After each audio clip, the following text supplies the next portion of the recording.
अस्सलाम वालेकुम, welcome back to another video. इस वीडियो में मैं आपको व्हाट्सएप के न्यू अपडेट के बारे में बताऊंगा। जी हाँ दोस्तों, व्हाट्सएप के ऊपर एक न्यू अपडेट आ चुका है। आज की इस वीडियो में वो अपडेट आपके साथ डिटेल में शेयर करने वाला हूँ, लेकिन उससे पहले चैनल पर न्यू है तो चैनल को लाजमी सब्सक्राइब कर दे। बात करते हैं व्हाट्सएप के न्यू अपडेट के बारे में। तो फ्रेंड्स, ये अपडेट आपको मिलेगा अगर आप लोग यहाँ पर क्लिक करते हैं कॉल्स वाले टैब पर।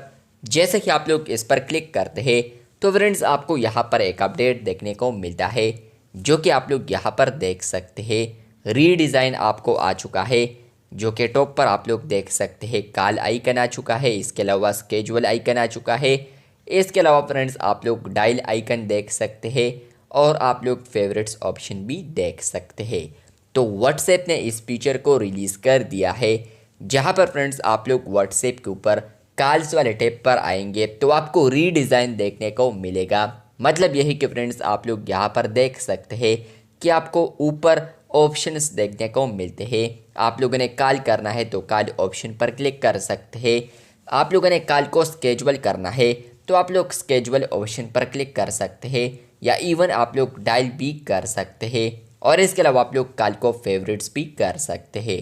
तो व्हाट्सएप ने इस फीचर को रिलीज़ कर दिया है, जहां पर फ्रेंड्स आप लोग कॉल्स वाले टैब पर क्लिक करते हैं तो आपको चारों ऑप्शंस कॉल्स ऑप्शन के अंदर ही अवेलेबल होते हैं।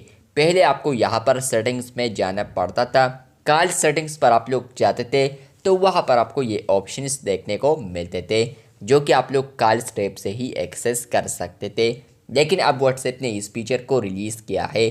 न्यू डिज़ाइन आ चुका है, जो कि आप लोग कॉल्स वाले टैब पर आएंगे तो आपको रीडिज़ाइन देखने को मिलेगा कॉल्स टैब, जो कि ऊपर आप लोग अब 4 आइकन्स भी देख सकते हैं। तो अगर आपको ये अपडेट मिला है तो कमेंट बॉक्स में लाजमी बताएं। इसी तरह और अपडेट्स के लिए चैनल को सब्सक्राइब कर दें। शुक्रिया।